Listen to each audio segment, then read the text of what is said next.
एक बार फिर से आप सभी का हम अपने शैक्षिक चैनल में सभी का स्वागत करते हैं।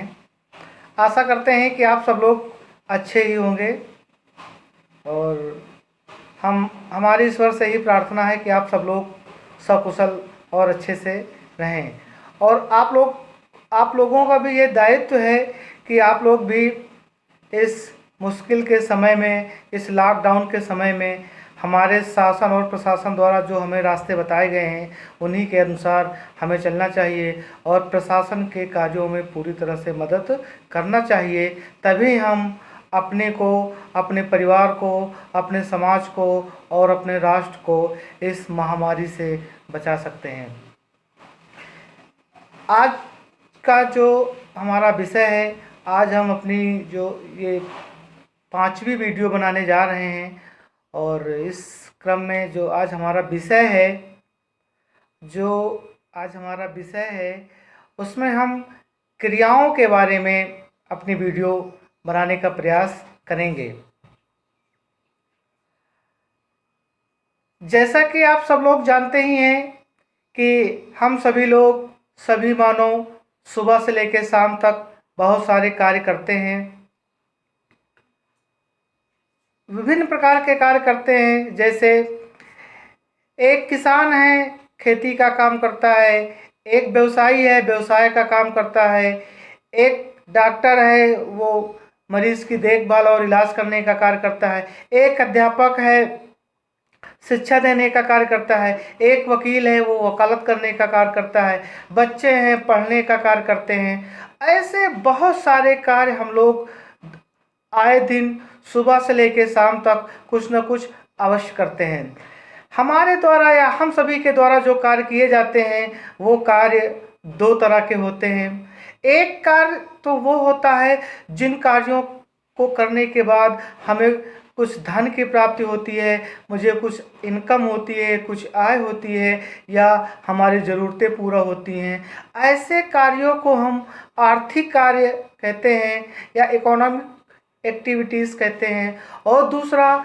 दैनिक जीवन में हम सभी लोग ऐसे बहुत सारे कार्य और भी करते हैं जिन कार्यों को करने के बाद हमें किसी प्रकार का कोई धन नहीं मिलता है, लेकिन फिर भी हम वो कार्य को करते हैं। ऐसे कार्य को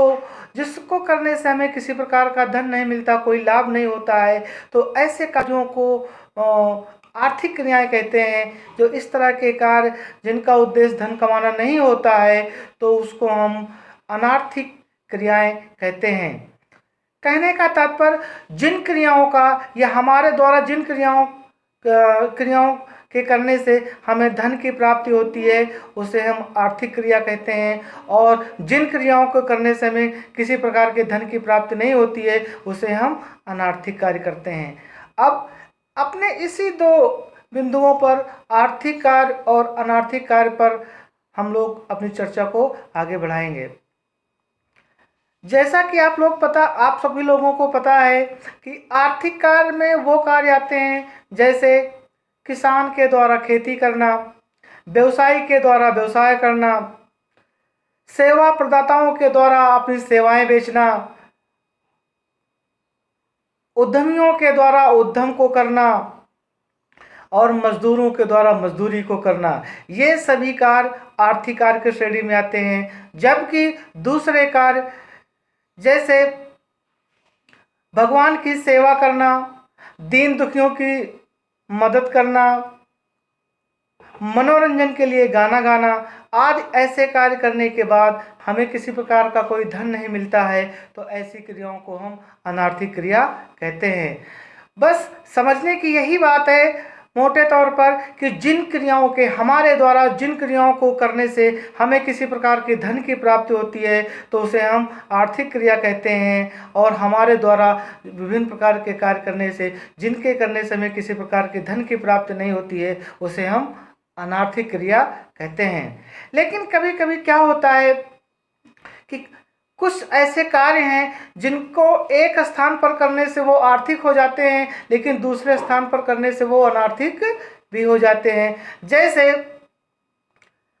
मनोरंजन के लिए गाना गाना, अगर हम अपने मनोरंजन के लिए गाना गाते हैं तो वो हमारे लिए एक अनार्थिक कार्य है, क्योंकि उसके बदले में किसी प्रकार के धन की प्राप्ति नहीं होती, सिर्फ आनंद की प्राप्ति होती है। लेकिन जब दूसरे पल हम उसी गाने को गाकर ट्रेनों में, बसों में या भीड़ भाड़ के स्थानों पर जब हम उसी गाने को गा के और उसके बदले पैसे मांगते हैं तो वही मेरा कार्य आर्थिक कार्य हो जाता है। उसी तरह जैसे एक माँ अपने बच्चे की सेवा करती है तो वो माँ उस सेवा के बदले अपने एक माँ जब अपने बच्चे की सेवा करती है, उसको नहलाती है, उसके कपड़े धुलती है, उसके लिए खाना बनाती है,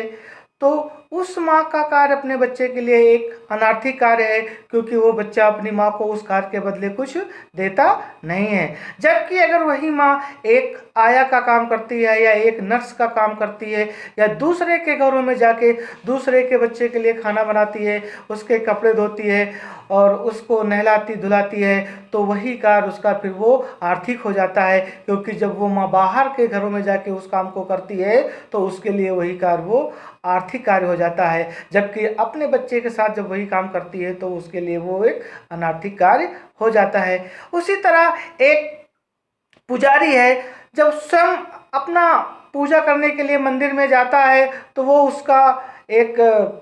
अनार्थिक कार्य है, क्योंकि उसके पूजा के बदले कुछ उसको कोई धन नहीं मिलता, सिर्फ सुख मिलती है, आत्मिक सुख की प्राप्ति होती है। लेकिन हो सकता है वो व्यक्ति किसी पुजारी का काम करता हो और किसी मंदिर में पुजारी के तौर पर काम करता हो, उसको समाज के लोगों ने या मंदिर ट्रस्ट के लोगों ने उसको पूजा के लिए रखा हो, तो उसके बदले उसको उस कार्य के बदले उसको कुछ धन दिया जाता है। तो पुजारी का जो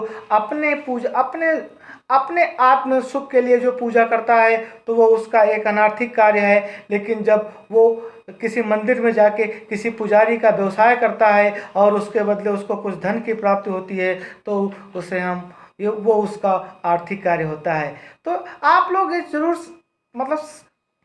समझ गए होंगे जो हम कहना चाह रहे हैं कि ऐसा कोई भी कार्य है, अगर हमारे उस कार्य के बदले हमें किसी प्रकार का धन नहीं मिलता है तो वो हमारा कार्य अनार्थिक कार्य है। लेकिन अगर हमारे कार्य के बदले उसके बदले हमको कुछ धन की प्राप्ति होती है तो वो हमारे लिए आर्थिक कार्य होता है। बस छोटी सी वीडियो है, बस इसमें इतना ही, और फिर बाद में अगली दूसरी वीडियो बनाएंगे। जय हिंद।